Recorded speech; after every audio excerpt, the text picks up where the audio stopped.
এত বড় আঘাত আসার পরেও যারা আবার আল্লাহ তাআলা ও তার রসুলের ডাকে সাড়া দিয়েছে এবং তাদের মধ্যে আরো যারা নেক কাজ করেছে, সর্বোপরি সর্বদা যারা আল্লাহকে ভয় করে চলেছে, এদের সবার জন্য রয়েছে মহাপুরস্কার। যাদের মানুষেরা যখন বলল, তোমাদের বিরুদ্ধে কাফেরদের এক বিশাল বাহিনী জামায়াত হয়েছে, অতএব তোমরা তাদের ভয় করো, এই বিষয়টাই যারা যথার্থ ঈমানদার তাদের ঈমান আরো বাড়িয়ে দিল। তারা বলল, আল্লাহ তাআলাই আমাদের জন্য যথেষ্ট এবং তিনিই হলেন উত্তম কর্মবিধায়ক। অতঃপর আল্লাহর নিয়ামত ও অনুগ্রহ নিয়ে এরা এমন ভাবে ফিরে এলো যে কোনো প্রকার অনিষ্টই তাদের স্পর্শ করতে পারল না। এরা আল্লাহর সন্তুষ্টির পথই অনুসরণ করল। বস্তুত আল্লাহ তাআলা মহা অনুগ্রহশীল। এই হচ্ছে তোমাদের প্ররোচনা দানকারী শয়তান।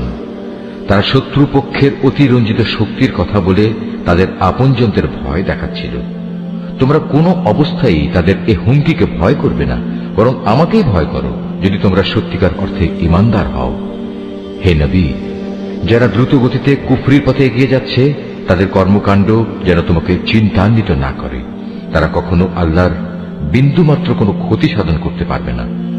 মূলত আল্লাহ তাআলা এদের জন্য পরকালে পুরস্কারের কোনো অংশই রাখতে চান না। তাদের জন্য অবশ্যই কঠিন আযাব রয়েছে। যারা ঈমানের বদলে কুফরি খরিদ করে নিয়েছে তারা আল্লাহর কোনোই ক্ষতি করতে পারবে না। এদের জন্য মর্মান্তিক শাস্তির বিধান রয়েছে। কাফেররা যেন এটা কখনো মনে করে না যে আমি যে তাদের ঢিল দিয়ে রেখেছি এটা তাদের জন্য কল্যাণকর হবে। আসলে আমি তো তাদের অবকাশ দিচ্ছি যেন তারা তাদের গুনাহের বোঝা আরো বাড়িয়ে নিতে পারে। আর তোমাদের মধ্যে তাদের জন্য প্রস্তুত রয়েছে লাঞ্ছনাদায়ক আযাব।